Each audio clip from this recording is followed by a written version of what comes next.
Hello. Today I'm reading from Sources for America's History, edited by Kevin Sheets. The reading I'll do is Conservative Response to the Equal Rights Amendment by Phyllis Schlafly. The proposed Equal Rights Amendment to the Constitution became a lightning rod issue during the 70s.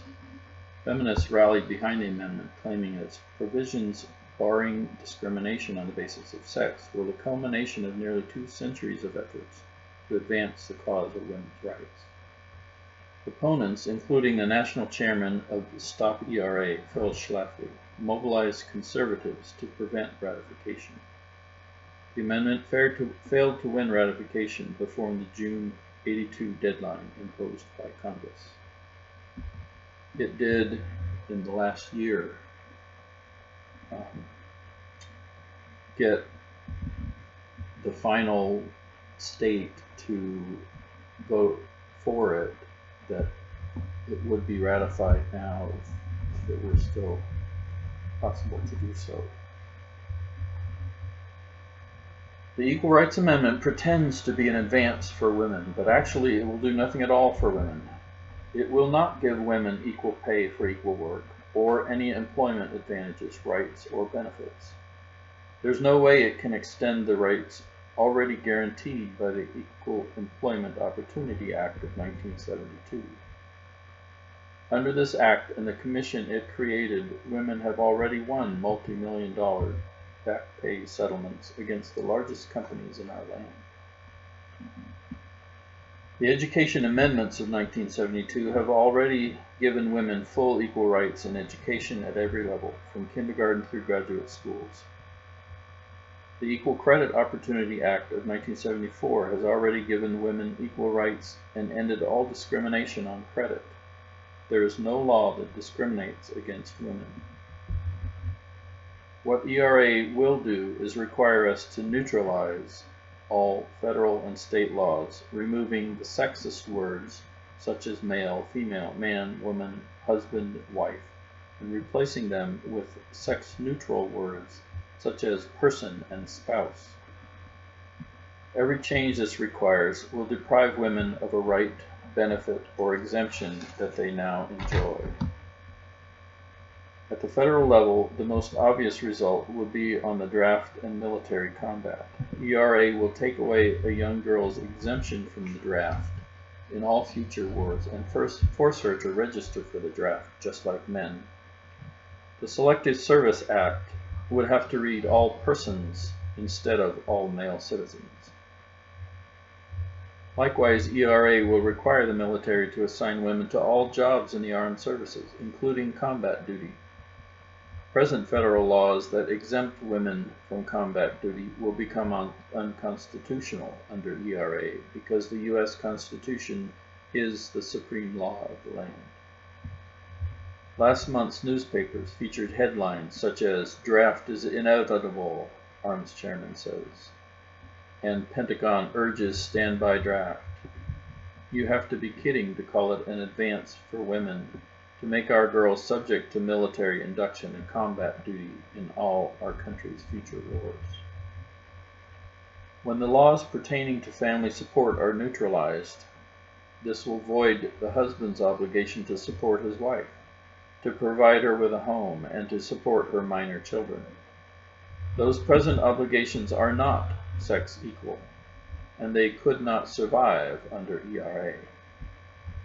When I debated the leading pro-ERA legal authority, Professor Thomas Emerson, he stated that ERA will change the family support laws so the financial obligation will be reciprocal or mutual, and a husband and wife will be obligated to support each other only if he or she is incapacitated. That would be a tremendous ripoff to the legal rights of homeowners. The neutralization of our laws under ERA would have a great effect on the legal definition of marriage. Most people do not think a union of a person and a person is the same thing as the union of a man and a woman. No wonder Senator Sam Erving Jr. stated on February 22, 1977, "I don't know but one group of people in the United States the ERA would do any good for. That's homosexuals. Since it's the law of our land that separate but equal is not equal, and the elimination of discrimination requires a full integration, every aspect of our school system would have to be fully co-ed, whether our citizens want it or not. Private schools and colleges that only admit girls or only boys would be constitutionally required to go fully co-ed. Otherwise, they would be in violation of the constitutional mandate against sex discrimination. In other words, ERA will deprive you of your freedom of choice to attend an all-girls or all-boys school or college. All sports, including contact sports, would have to be co-ed for practice and competition. If you thought the Department of Health, Education, and Welfare was behaving foolishly and arrogantly when it tried to outlaw mother-daughter and father-son events, it's nothing compared to the mischief it would do under ERA. Probably the greatest danger in ERA is Section 2, the provision that Congress will have the power of enforcement.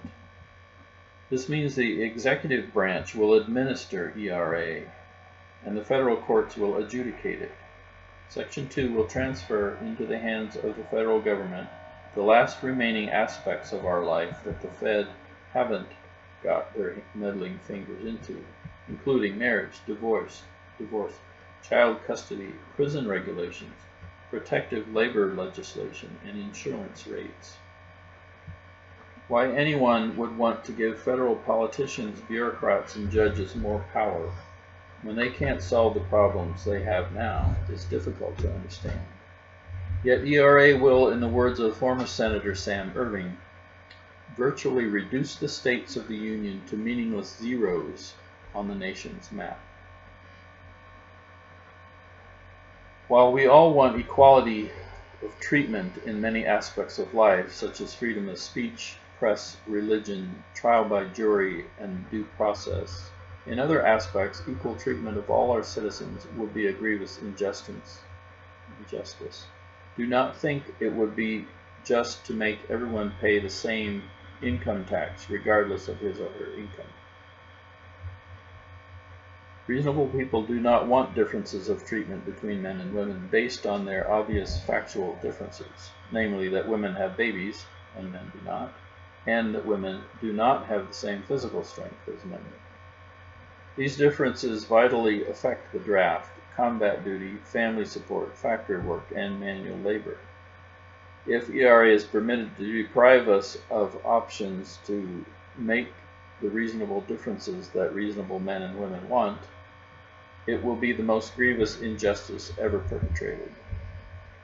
The ERA would be dead today if not for the unconstitutional White House pressure and illegal expenditure of federal funds used to try to force the state legislators to ratify ERA. Article 5 of the Constitution gives the ratification power exclusively to state legislatures, and it is shocking the way Big Brother in the executive branch of the federal government is telling state legislators how to vote. Nevertheless, the momentum is all going against ERA. 9 states have already defeated it this year.